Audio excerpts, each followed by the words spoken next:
WCB 카페의 마지막 페이지죠. 컨택트 페이지를 만들고 있습니다. 이 페이지에는 문의 내용을 보낼 수 있는 입력 양식, 카페 위치를 알 수 있는 지도, 그리고 각종 SNS와 동영상 정보가 있습니다. 우선 이렇게 이름과 이메일, 메시지를 입력할 수 있도록 제목과 입력칸을 만든 바 있습니다. CSS를 정하지 않았기 때문에 없는 것처럼 보이지만 현재 입력 폼이 들어가 있는 상태입니다. 입력 폼의 최종적인 완성 형태는 이와 같습니다. 에디터를 실행한 후 본격적으로 만들어 보도록 하겠습니다.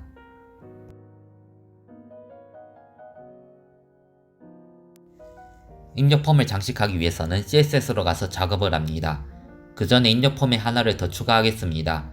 현재 양식에는 항목과 입력 폼만 있습니다. 입력한 것을 전송하기 위해서는 전송을 위한 버튼이 하나 필요합니다. 이 버튼은 타입이 서브밋이 인풋을 하나 만듭니다. 여기서 서브밋의 역할은 폼 안에 입력한 데이터를 전송하는 것입니다.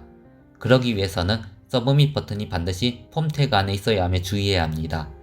밸류 값은 버튼 안에 출력할 텍스트를 써주면 되고 클래스 이름은 버튼으로 정합니다. 이렇게 하면 다음과 같이 출력되는 것을 확인할 수 있습니다. 자세히 보면 CSS를 작성하지 않았는데 버튼은 이미 장식되어 있습니다.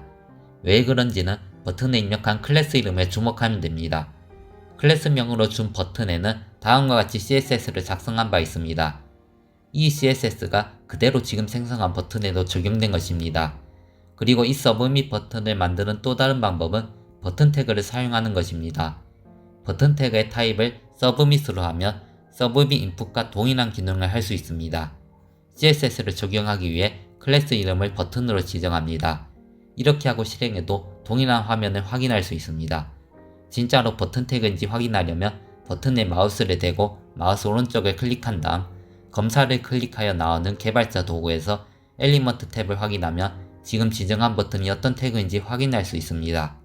확인해보면 버튼 태그인 걸 알 수 있습니다. 버튼을 넣어줬으니 이제 CSS를 작성하도록 하겠습니다. CSS를 작성하기 위해 style.css 파일을 실행합니다. 먼저 뒤에 배경 이미지를 넣도록 하겠습니다.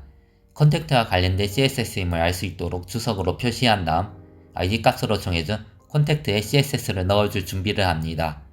배경 이미지를 넣어주는 속성 아시죠? 백그라운드 이미지를 입력하고 이미지 주소를 이와 같이 적어줍니다. 그리고 최소 높이를 100VH로 정해줍니다. 이 100VH는 풀스크린 레이아웃에서 사용한 바 있는 CSS입니다.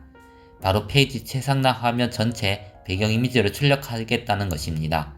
이렇게 하고 실행하면 배경 이미지가 들어간 것을 확인할 수 있습니다.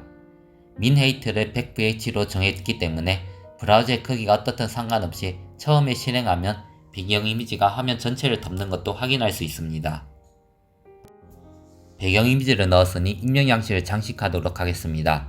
먼저 폼 안의 div 태그에 마진 버튼 14픽셀이라 써줍니다. div 태그는 이렇게 만들어준 바 있습니다. 이걸 화면에서 보면 다음과 같이 3개의 박스가 있는 것입니다. 이 div 박스의 아랫부분에 여백을 줌으로써 새 입력폼과 버튼 간에 적절한 여백을 주는 역할을 합니다. 라벨에는 다음과 같은 CSS를 지정합니다. 라벨, 즉 제목의 글자 크기, 여백, 디스플레이 레벨을 지정하는 CSS입니다. 그리고 인풋, 입력폼이 보이도록 CSS를 정해야 하는데 입력폼은 이름, 이메일이 있고 전송 버튼을 버튼으로 바꾸지 않았다면 전송 버튼도 인풋입니다. 따라서 인풋으로 CSS를 작성하면 모든 인풋에 적용되기 때문에 인풋 타입으로 작성한 전송 버튼에도 영향을 줄 수 있습니다. 그래서 특정 속성을 가진 태그에만 CSS를 지정하고 싶다면 이와 같이 태그명 오른쪽에 띄어쓰기 없이 대괄호를 쓰고 그 대괄호 안에 속성을 입력합니다.